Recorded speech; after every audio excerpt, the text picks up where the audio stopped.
There's the opportunity for some of these young children to hear about the Lord, to hear about salvation, to hear the stories that Jesus gave to us in His Word. The only source they're going to have is here. They don't get it in their homes, they don't get it in their schooling. And so what an opportunity to share truth with those young lives. And maybe they'll stray off into other things and may not come to Bible school next year or the next couple years, but something's being planted in their hearts that God can continue to use, to speak into. And it's interesting as you read the stories of people who are in Christian work today, how God got them started. They were in a place or a situation that they weren't able to even access the truth of God's Word, and yet something from their past kept them wanting to discover that. So I thought I would just, for a little bit, share. Let's see, do I need to turn something on up here? Oh, I have it shut off here, don't I? There we go. Let me put that down for a little bit. Yeah, well, maybe I was going to just share with you a picture of my children. We talked last evening about two of our children that are already with the Lord, and I thought it would come up, but it's not coming up now, so that's fine. We'll just leave it. Maybe we can show it another time. The Lord has used those two children in our lives and the difficulty of those things to really speak into my life. And I shared with you a little bit about that last night. Let me get this back up again.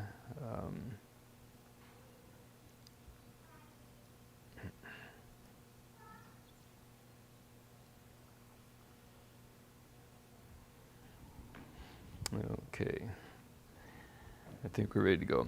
And so as I'm still in the process of learning, what does it mean to trust God in all the different things that come our way? And the Lord isn't done with me yet, I know that. But I do trust in this, that there is no temptation that's taken me, that's taken us, but such as is common to man, but God is faithful. And I've found that to be true. I hope that's your testimony as well. Let's stand together and say this. Okay, together. There hath no temptation taken you, but such as is common to man, but God is faithful, who is not to offer you to be tempted above that you are able, but will with the temptation also make a way to escape, that you may be able to bear it. All right, you may be seated. We were looking last evening in Psalm 119, about 3 different verses that underscore why we go through affliction. Our verse up here says, there's no temptation taking you. I think we could put the word affliction in there as well, because God uses affliction in our lives. And that first verse was, before I was afflicted, I went astray, but now I obey your word. There's something about affliction that helps me to take God's word and apply it to my life. I'm struggling with what's happening. I can't understand it. And yet this word says that God is in control. God is over all things. And so how does that factor into what I'm going through? And then the next verse, in verse 71, it was good for me to be afflicted so that I might learn your decrees. And that's been such an important concept to me that I can't learn how he thinks, how he operates, without affliction. Affliction is a part of that. And it's not the only thing, but it's one of the things. And then another 4 verses that later, I know, O Lord, that your laws are righteous, and in faithfulness you have afflicted me. In faithfulness. Now, one other verse down a little farther in that long chapter. If your law had not been my delight, I would have perished in my affliction. You know, brothers and sisters, when we're afflicted, we can be at the precipice of despair and giving up. And if His law is not our delight, we will fall over the precipice.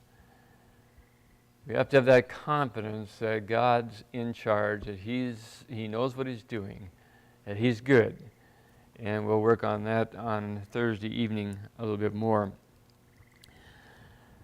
It's like one author said, our primary purpose is not to use God to solve our problems, but to move through our problems to find God.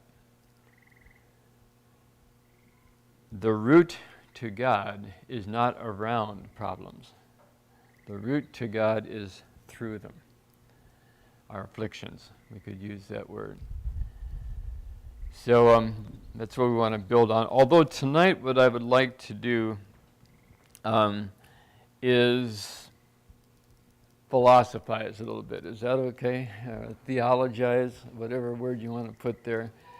We're going to kind of back away from the emotional thing of the pain and how to deal with that tonight, and look more at some of the foundational logic that I think we need to understand in the area of theology. Philosophy can be vain, according to Scripture. We don't want to go there, but where we begin to use our logic, our thinking, and theology to understand who God is and why evil things happen and so forth. So I'd like to spend a little time this evening on that particular thing. We use logic to critique atheism and agnosticism, which is the religion of America today. Now we say we're a Christian nation. There's still a lot of churches around, a lot of Christians, but the secular element of our culture and throughout government and so forth, basically it's atheistic. And there's a lot of agnosticism. It's interesting that most contemporary scientists and so forth are really not totally atheistic, they're agnostic, which is interesting to me.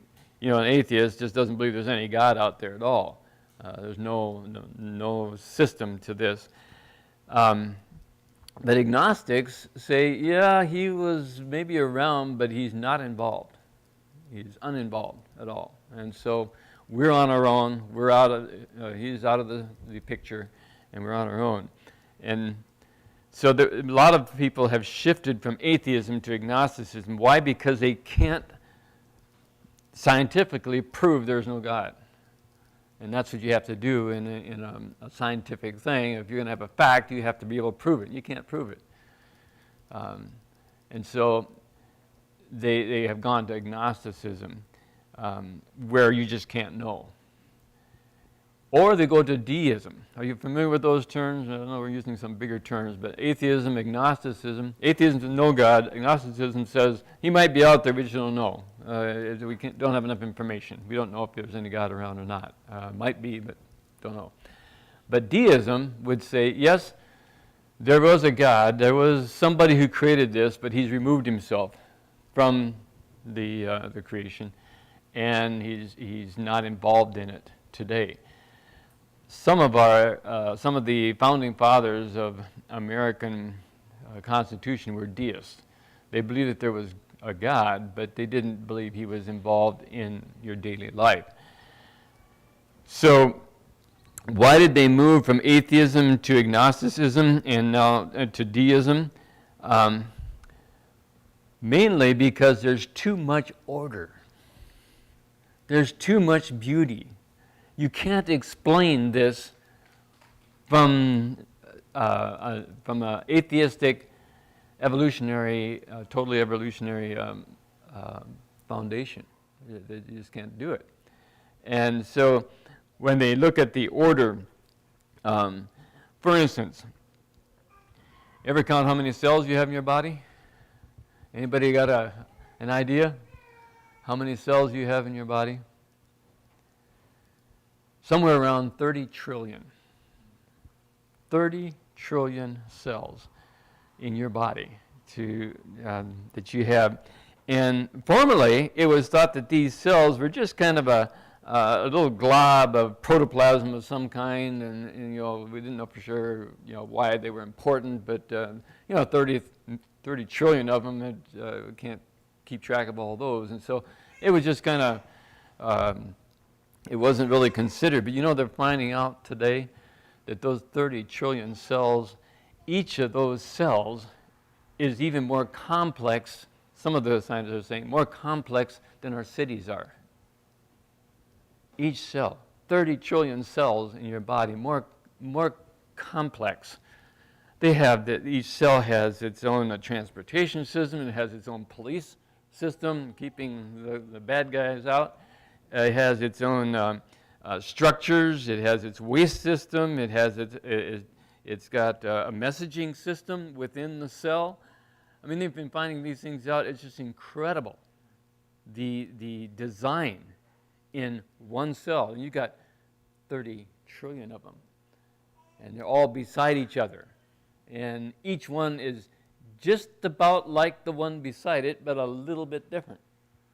Has the same code on it that the other one does, but it functions just a little bit different. And then you go to the next one, and that's a little bit different. And all of these cells make up our different systems in our body and our bones, and it's just incredible. I'd like to do a little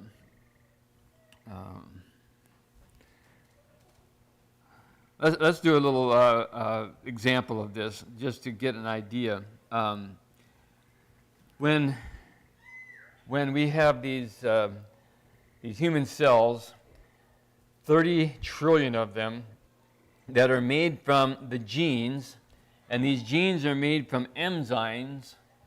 Enzymes are made from 124 different amino acids that are in an exact order. They have to be in exact order in order for them to function, in order for them to be a part of the genes, and then the genes to be made into, or be a part of the cells. To get 127 amino acids in the proper order, what are the chances of that happening?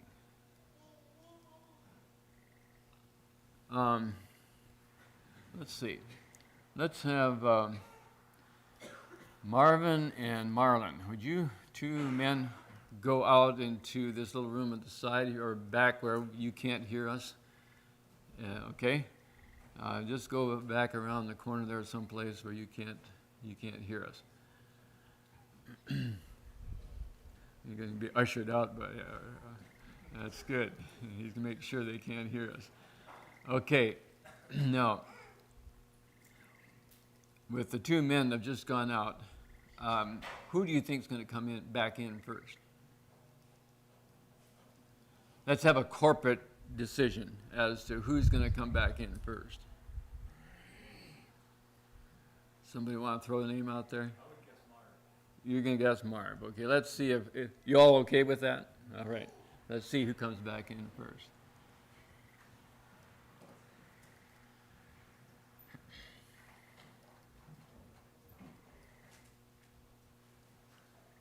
Oh, you really got them locked away, didn't you? You're right. No, you're wrong. You're wrong.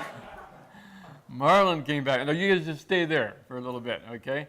Our chances of getting it right was what? 50-50, 1 and 2 chances. Okay, let's see, who can we have join them? You want to join them? Sure, you go out there. Okay. Now you guys go back there and reassemble in that room, okay?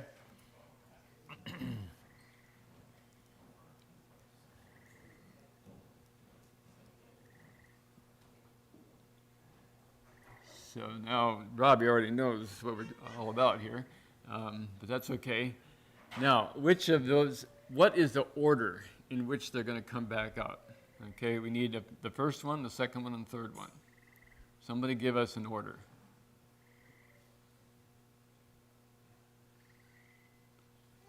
Throw it out there. What are the names of the guys who are out there? What are the names of the guys? Okay. Okay, there's Robbie, and there's Marlon, and there's Marvin. How about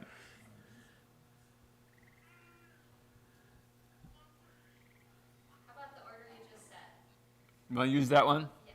Okay, hopefully they didn't hear us. Go ahead. Let's see if we're right.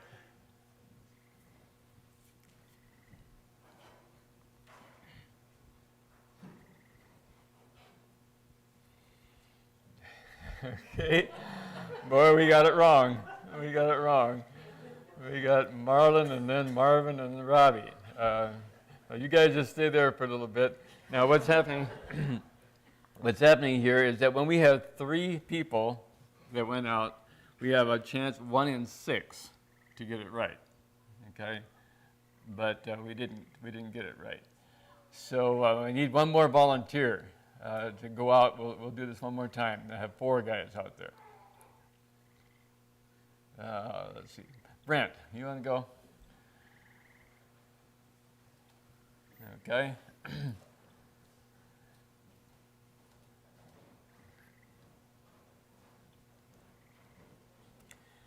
Now, with 4 guys out there, what are our chances of getting it right?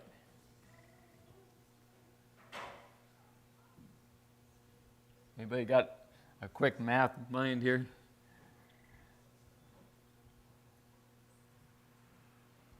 Four guys, our chances of getting it right is 1 in 24. Anybody want to try? Okay. Shall we just go alphabetically? Let's see, that would be Brent, and then Marlon, then Marvin, and then, okay, let's see if that works.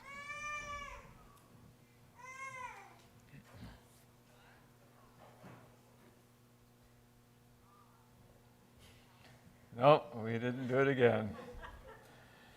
Men, the chances of us getting you in the right order is 1 in 24 with 4 of you. So we didn't have much chance of getting it right. Thank you so much, guys. You can sit down.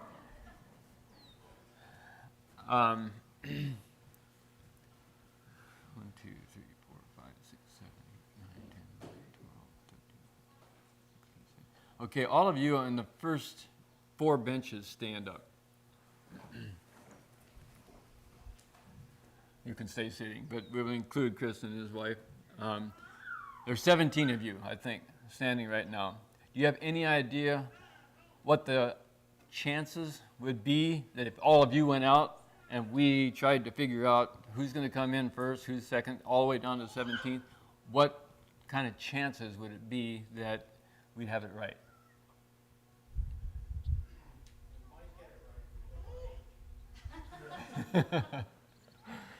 It would be 1 in 355 trillion chances with 17. Now, Marlon, you stand up yet, okay? If we add Marlon, one more person, it would be 6.5 quadrillion. And brothers and sisters, we're talking about getting 127 in order. That would be 10 to the 40,000th power. That's the kind of order that the atheists said, well, we're going to go to agnosticism because there has to be some design behind this. The probability experts say that anything beyond 10 to the 80th power, that's 80 zeros behind a 1, anything beyond that has to have order, has to have design, has to have somebody that planned it. You may be seated. That's incredible. That's simply incredible. And maybe before going any farther, let's just sing this song. Let's sing through it twice, actually. And in the second time, we'll shift the key up just a step. What a mighty God we serve. What a mighty God we serve. Angels bow before him, heaven and earth adore him. What a mighty God we serve. What a mighty God we serve. What a mighty God we serve. Angels bow before him, heaven and earth adore him. What a mighty God we serve. Now, as we were talking about our the cells in our body, 127 different amino acids that make up that enzyme, which makes up the rest up to a cell. And that's just one of his creation, a human being. And we got a different one in the bear, we got a different one in the fish, and we got a different one in the eagle, and we got a different one in all those different animals that he created, and then a different one in all the different plants that are out there, because you can't put the cells of a blade of grass into a cedar tree. All of these systems. And just in the human system, the chances of that happening are 1 to 10 to the 40,000 power. Incredible, the design that is there. You know, as a young person, I was going to public school, and it was right at the time when they were beginning to kind of switch away from creation to evolution. They were starting to teach evolution, although I don't think my teacher really believed it, but he had to teach it because it was in the curriculum and so forth. And, you know, just in my immaturity and not understanding what all was going on, I never really embraced evolutionism, but it just seemed like maybe a feasible way of understanding. If you take God out of the picture, then it made sense. But you know, it doesn't make any sense anymore. Not with that kind of order. It doesn't come anywhere close to making sense. And that's why even atheists are shifting over into there must have been some kind of designer.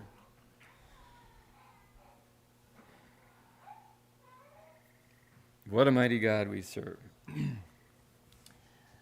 Romans chapter 2 says, "For when the Gentiles, or when the unbelievers, which have not the law, do by nature, it's the way they operate, even though they don't really understand the law, they by nature contain the law, by nature the things contained in the law, these having not the law are a law unto themselves, which show the work of the law written in their hearts, their conscience also bearing witness in their thoughts, the meanwhile accusing or else excusing one another, in the day when God shall judge the secrets of men by Jesus Christ according to my gospel."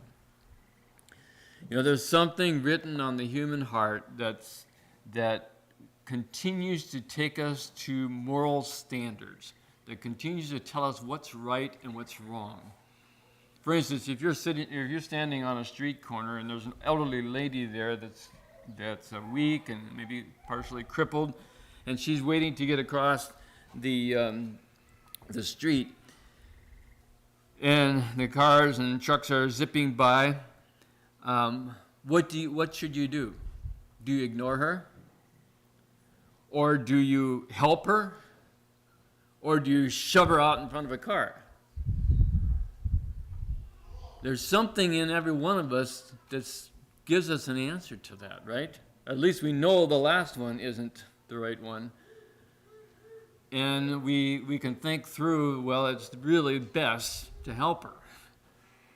And I think it doesn't matter where that person comes from, in what country they come from, there's something in that scenario that would say the best thing is to help her across the street. Now, we can become so seared in our conscience and so forth that other things take over. But the mind, naturally left to itself, reverts to a moral standard that God has placed within mankind. And that's what this verse is talking about. Even though they didn't have the law, there was something within them. Their conscience, their heart was saying, this is what truth is. So this evening I'd like to look at what might be called the morality argument, that moral norms exist and have authority across the world, across humanity. G.K. Chesterton said, "Men do not differ much about what things they call evil. They differ enormously about what evils they call excusable." And I think he's captured something. We generally we say, the same things when it comes to what's right and what's wrong. But we might differ significantly about what we excuse, depending on what's going on around us. Because we know some things intrinsically are wrong. Those are what we call moral absolutes. Stealing someone's possession. Every culture says that's a problem. Rape is something that every culture will say that's wrong. If I had a newborn child up here with a large butcher knife and I drive that knife into the heart of that child, every one of you would recoil. You wouldn't have to think through, is this a bad thing? No, there's something within us. There's a moral fabric within us that says that is wrong. That is evil. So why is it universally felt to be a violation? Does that conviction come from moral training? Mom and Dad taught us that down through. Would these children, even though they're young, be okay with such a horrible display of slaughtering, killing a young child? Absolutely not. They would be traumatized.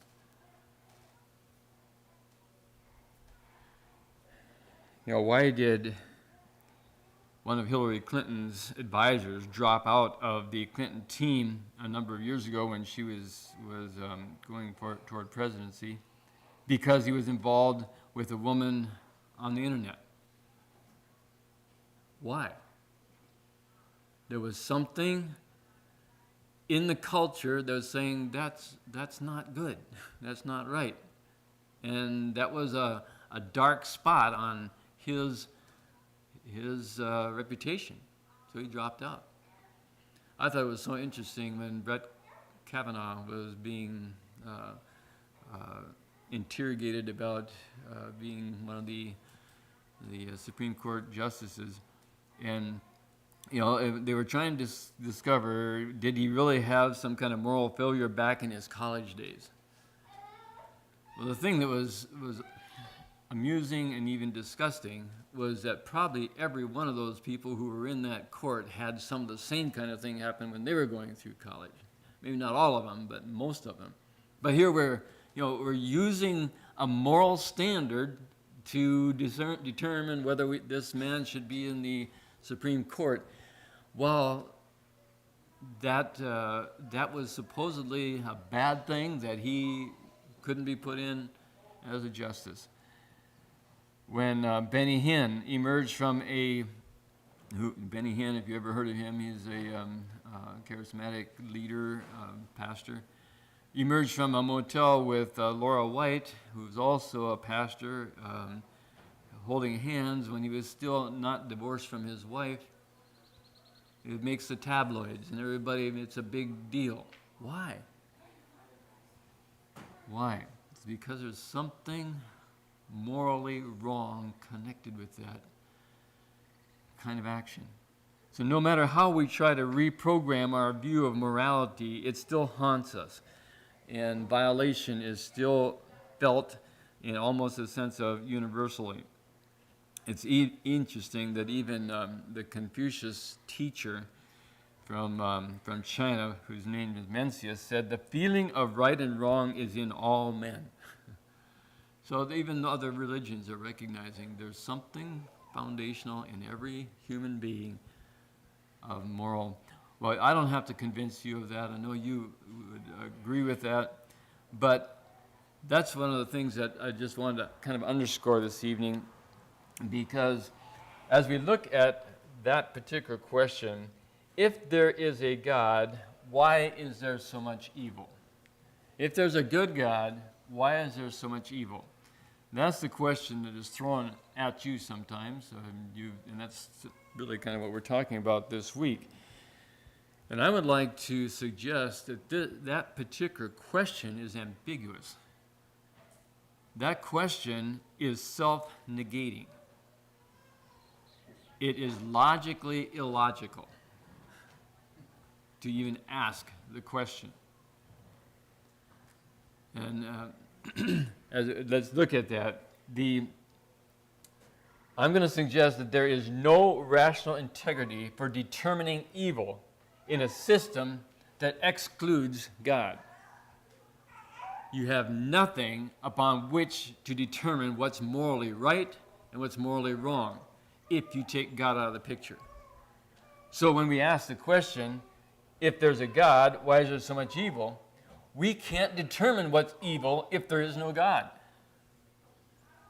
Unless there's someone out there who has established what's right and what's wrong, there is no way to determine what's evil. No way to determine what's evil. So in the same way that atheists question the logic of suffering if God exists, we as theists question the logic of beauty, design, and order if he doesn't exist. There's no sense to a world that has so much order if nobody was out there. It was all by accident. Because we know accidents don't make that kind of intense order. So anti-theistic systems depend on moral values even to exist. They have to have some morality in order for their systems to subside, to exist. Immoral people float along on moral values that exist around them. And amoral systems can't endure. They will collapse. And the universe is not built on the success of a lie. The universe is built on the success of truth. So when we speak the truth, the whole universe applauds. It's behind you. But when we lie, the universe is against us, because it was the God of truth that created the universe. So every evil that persists has enough good around it to keep it going. Pure evil will collapse. Pure evil won't exist. Like I'm talking about, like thieves, or a ring of prostitutes, or political terrorists. They depend on the presence of honor, loyalty, and trust in their own system in order for it to work. They have to utilize good morals in a depraved way in order for them to operate. So they're still dependent on something that God placed in us, even though it's good, terribly distorted in some of those circles. There are honor systems even among gangs and among thieves and murderers. They have to borrow from us in order for them to exist. That's how powerful and how important God's moral laws are. They even work in the evil systems to some degree. I appreciate what John Copeland said in one of his recent books, Journey into God. He said, and I quote, "We hear from the lips of unbelievers as a criticism of God that if he is God, why doesn't he step in and stop genocide, rescue those who are being used in the sex trade, and protect children from abusive parents? Even while they ask this, they insist on the right to run their own lives, have their own views, practice their own sins, and make their own judgments. They want to limit the freedom of other sinners while allowing them to practice their own sins as if they were harmless. End of quote. So the question, if there's a God, why is there so much evil, is an illogical question due to the fact that it is self-negating. Is there an objective norm for determining evil? That's the question we're wrestling with this evening. Is there something objective? Is there something out there? Something that is universal? Something that applies to all people to determine what is evil? So, number one, if evil exists, then good must exist to know the difference. Okay? If evil exists, good must exist in order to know the difference. Secondly, if good exists, we must assume that there is a moral law by which to measure it. How do we know if it's good or if it's bad? There has to be a moral law in order to determine, is it good or not? And so without objective moral law, evil is purely relative. Evil is purely relative. So Hitler was doing what most of the world today would call was very evil when he killed the 6 million Jews and all the gypsies and so forth. Most of the world would call that evil. But in that framework, during that time, some of our own German ancestors were saying, well, they just kind of ignored it, or we even had a few of our Mennonite names that were in the government back at that time. It seemed like the right thing to do. All of a sudden, moral values had switched under that regime. And so morality was not determined by some objective law. It was determined by the culture, by the society. Without objective moral laws, evil is purely relative. So mutilating babies for entertainment could be good in an atheistic ethic. Shooting as many young children in your school as you can might be the way to popularity, stardom. I got more than everybody else did. When you remove God, you don't have any objective sense of what is right and wrong. God must exist in a system in order for moral values to be established. You cannot deny the existence of God and then call something intrinsically wrong. Does that make any sense? Do you have questions or thoughts? Kind of going on here. This is supposed to be a Bible school. In those settings, you have the students feedback. Am I way off in right field someplace? What are your thoughts?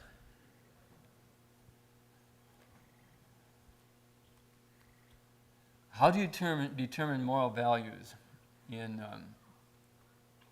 this community? We talked about that a little bit last night, the culture. This church, you have determined that your moral values are going to be based primarily on this book, right? What this book tells you, right is right and wrong is wrong.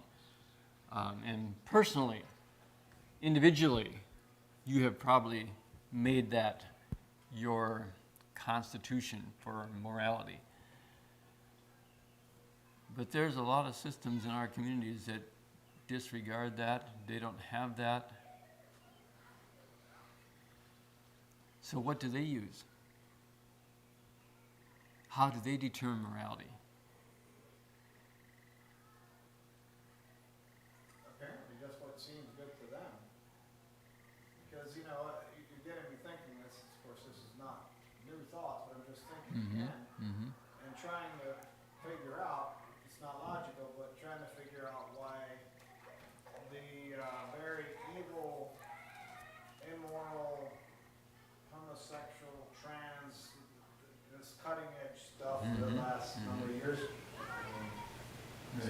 common comment, why those people are so certain that other people's treatment of them is wrong. Where are they even getting that idea? What used to be right is now wrong, but how did they get to decide that? Or what makes them even think they should decide that? It's puzzling. Used to be wrong, we now say is right. I think in New York, you can now abort a full-term baby, right? At least, I don't know if that's changed. I know they had quite a celebration in the Capitol or wherever when that law went into effect. How did we get there? We didn't get there from this. How did the New Yorkers, you Yankees? I'm a Twins fan, you know, you guys are Yankees. How did we get there? My wife and I get, a little tension there.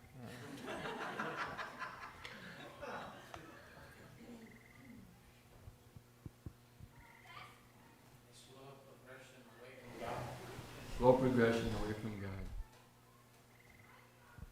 The populace kept moving in their personal, where they were at personally, and even corporately in their families and their different groups.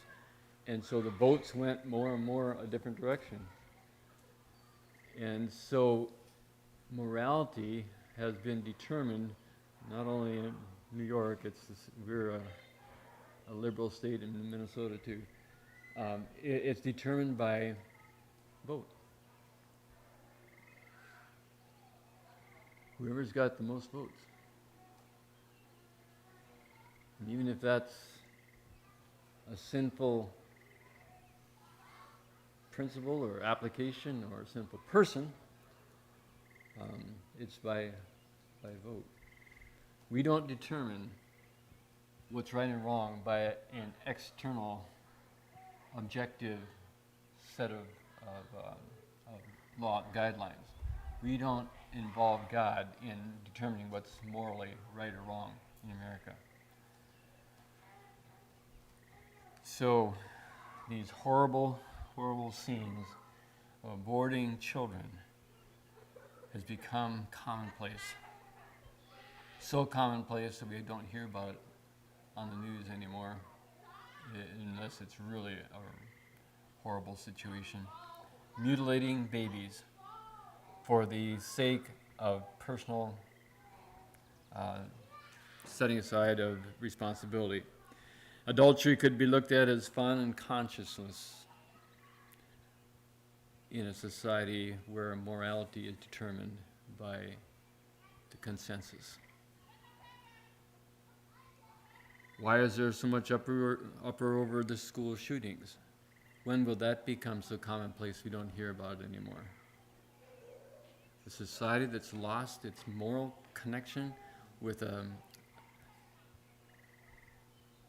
holy God has no place to go except away from that. The biggest gun, the popular vote, and then the culture can unconsciously kill Jews, kill gypsies, kill babies, and try to determine what their gender is, all these kind of questions. You know, it's shocking, but with the system we currently have in place for determining what's right and wrong, without the presence of an eternal, loving, infinite lawgiver, there would be no basis for forbidding, and this is horrible to even say, making hamburgers from the aborted bodies of full-term abortions. It's horrible because we don't have a moral foundation. That's totally repulsive to natural man, untainted by satanic deception. But once that deception grows and builds within a culture, it actually becomes legal.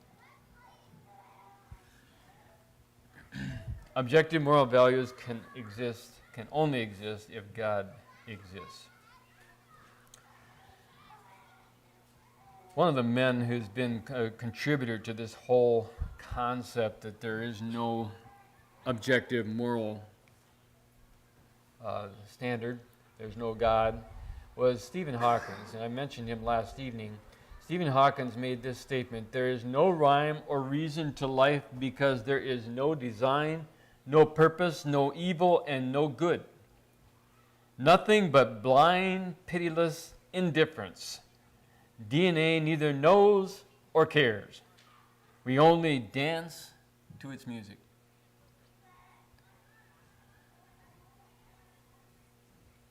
No design. He's wrong in his first point.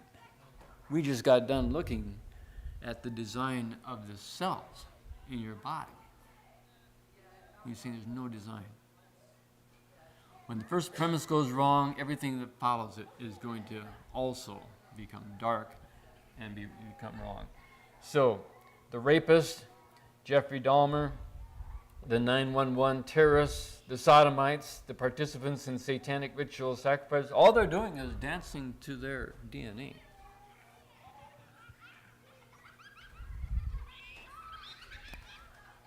So when skeptics begin to eliminate God because of the presence of evil, they end up saying there is no evil because we are all dancing to our DNA. And that's aggravated double talk. That's just illogical. They have been accusing Christians for numbers of years that your belief in a God that stands outside all these miracles is illogical. But there's nothing more illogical than this: to say there's no design and that we're just a matter of our DNA. Skeptics also have no reason for the presence of good either, so they're lost at sea, whether it's morally, spiritually, in every way, emotionally, foundationally, they're lost. They don't know what's right, what's wrong. It's the vote of those around me that makes that decision. An agnostic, by his philosophy, will clearly assert that there's no judgment by God for sin. He does not live with ignorance. He declares that the God of Scripture doesn't exist, but then he's a dishonest atheist. And so it's all confusing. So 5 characteristics that separate moral beings from the animals. You know, they tell us that we're just an advanced animal as evolution has evolved. Moral beings are creative. They're able to create new things that are substantially different in their culture from what had been. Moral beings can build a civilization and then pass it on to the next generation. Moral beings can mete out rewards and punishments for matching the conduct. Moral beings will continue they'll contend for principles, for things that they say are right or wrong at the expense of their own lives. Moral beings will have a condemned conscience with a sense of a need for restitution. And none of the other animal world has any of those 5 things. That sets us apart. We are to make moral judgments. God calls us to make moral judgments based upon His Word, His truth. So without that, we are unable to determine moral law.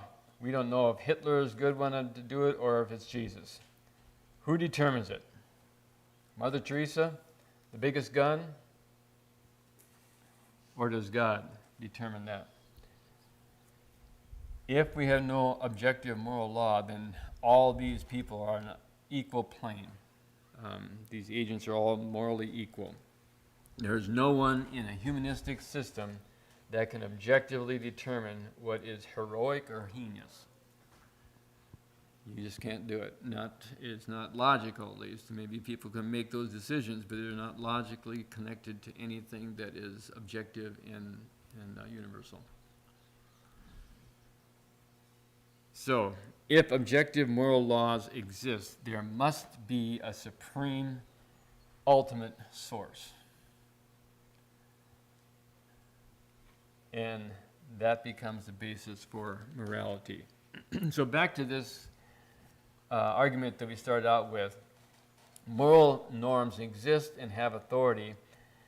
If moral norms have authority, there must be a reliable motive for human beings to be moral. Where does that moral motive come from? Again, answer me. Where does that motive come from? You all know the answer. It's just too plain, right? Too obvious. From the God who wrote this book. That's where it comes from. And no such motive could exist unless there were an omniscient, omnipresent, holy, just agent with a capital A to attach penalties and rewards to behavior under moral norms. And brothers and sisters, who's that agent? Who is that agent? I'm going to jump to the next one here. This is the agent. Matthew chapter 25, verse 32 tells us about that moral agent. There is a day coming when he will reconcile his truth in relation to our lives. And before him shall be gathered all nations, and he shall separate them from one another as a shepherd divideth his sheep from the goats. He shall set the sheep on his right hand, and the goats on his left.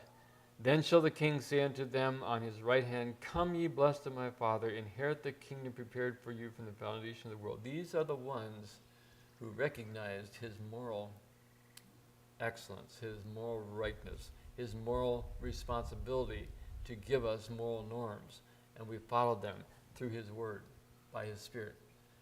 Those who rejected that, it says, And he shall say to them on the left hand, Depart from me, ye cursed, into everlasting fire, prepared for the devil and his angels. There is going to be a day of reckoning about moral things.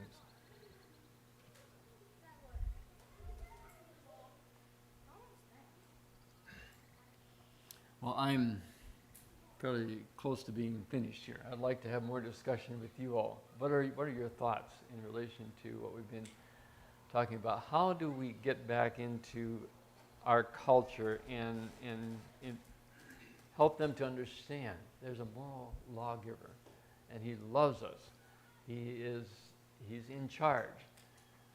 We're in a culture where that's gone for most families in our communities. Any comments?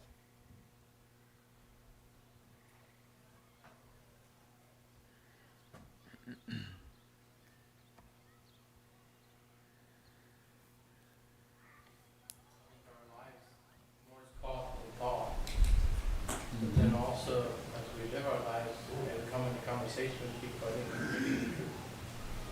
really against the immorals of our society. Mm-hmm.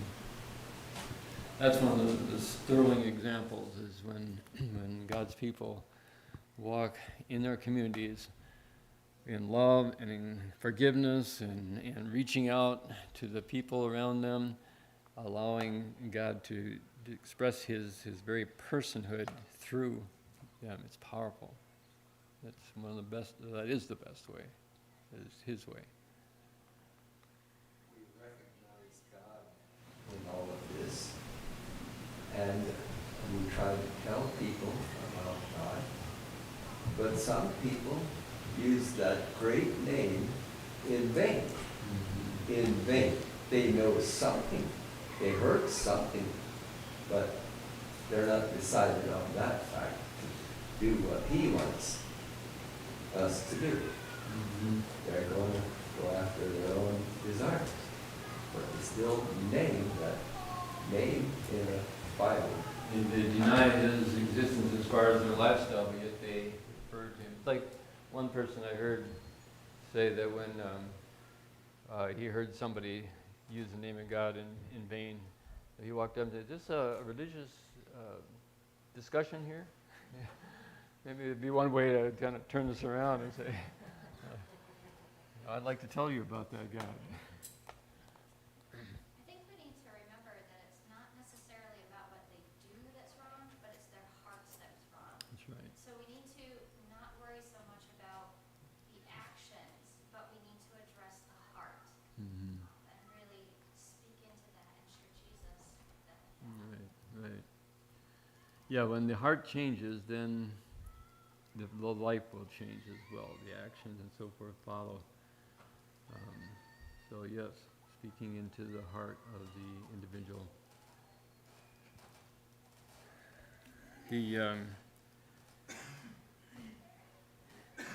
The evil is around us because we're talking about all of us. We have chosen selfishly before our conversion, and maybe we still wrestle with those selfish choices as we go forward, even as Christians.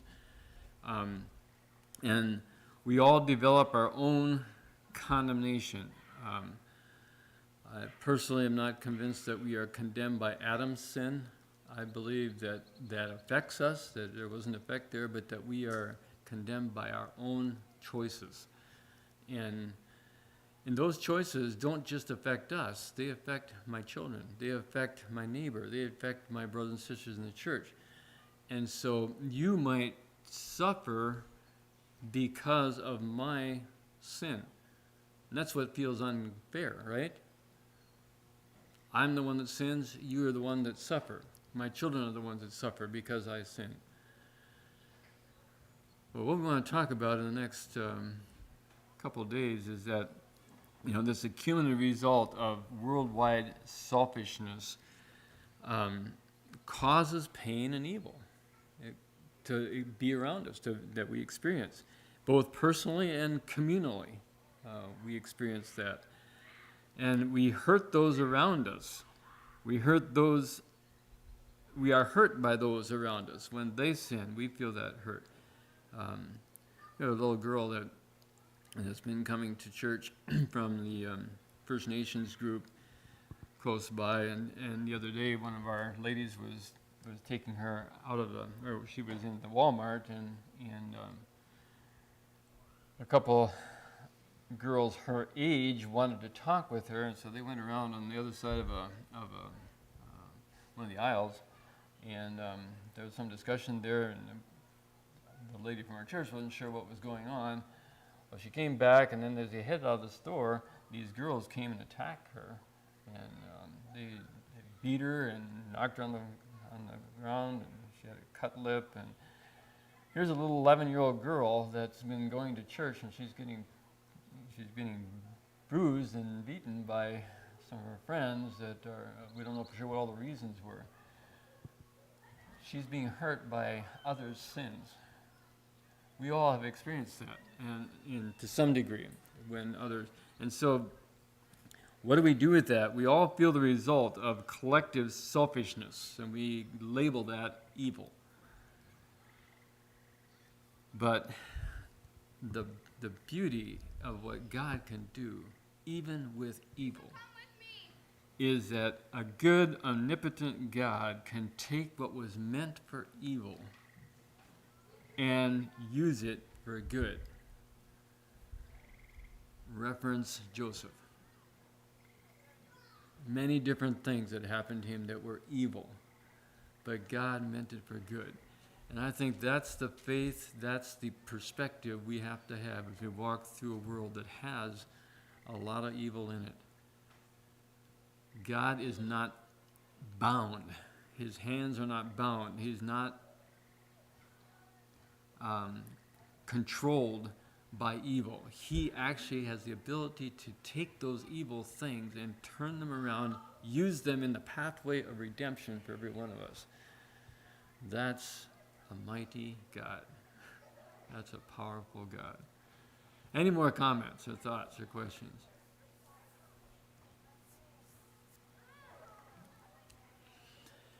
Well, our time is not quite up, but let's stand and sing this song yet. I think the author here just puts it into such a beautiful hymn of praise to God. O Lord my God, when I in awesome wonder consider all the worlds thy hands have made, I see the stars, I hear the rolling thunder, thy power throughout the universe displayed. Then sings my soul, my Savior God, to thee. How great thou art, how great thou art.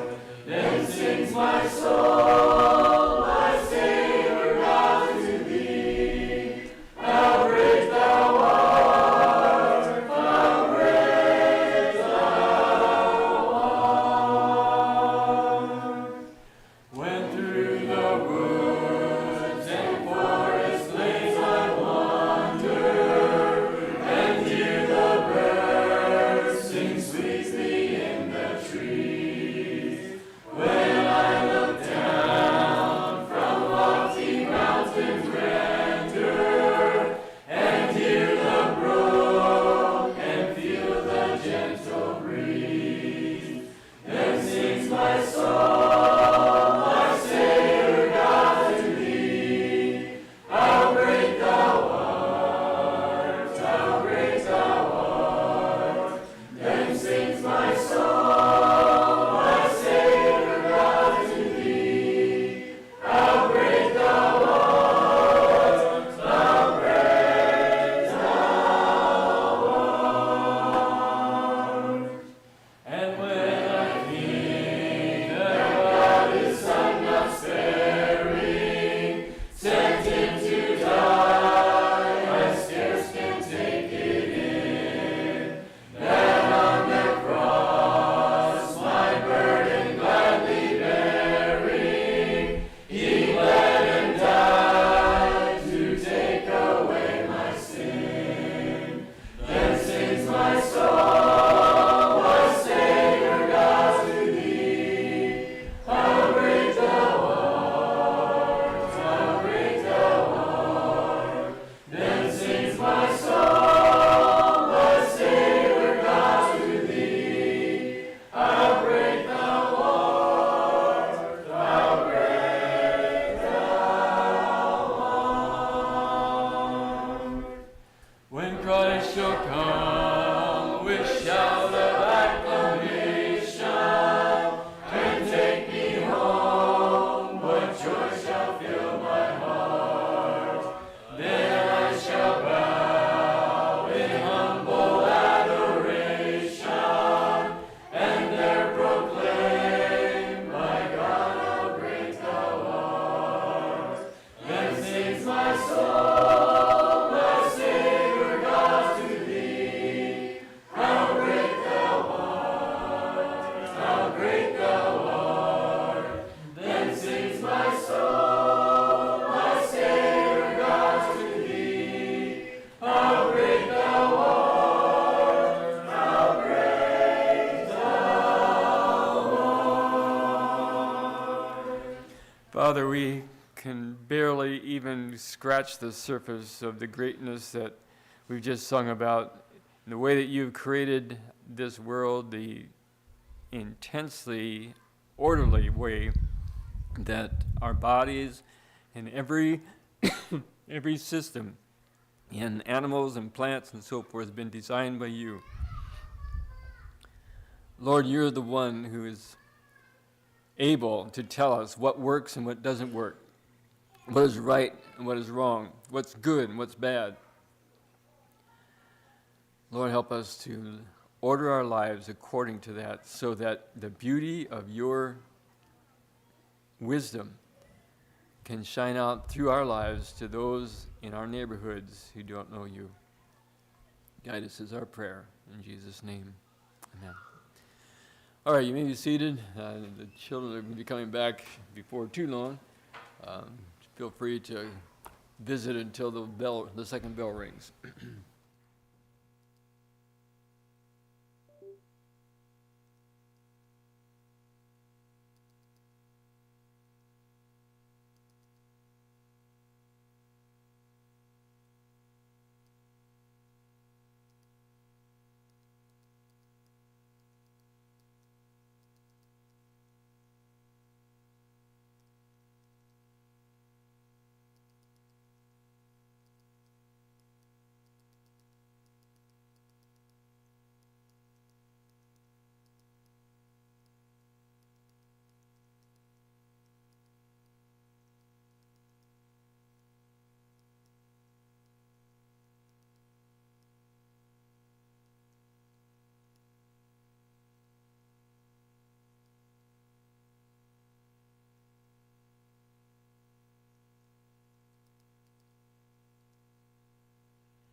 You know, I went to, I mentioned last evening how I drove down to Bedford and went to the hospital there, and the helicopter left. We went out to Johnstown, and for the next 5 days, we were going back and forth.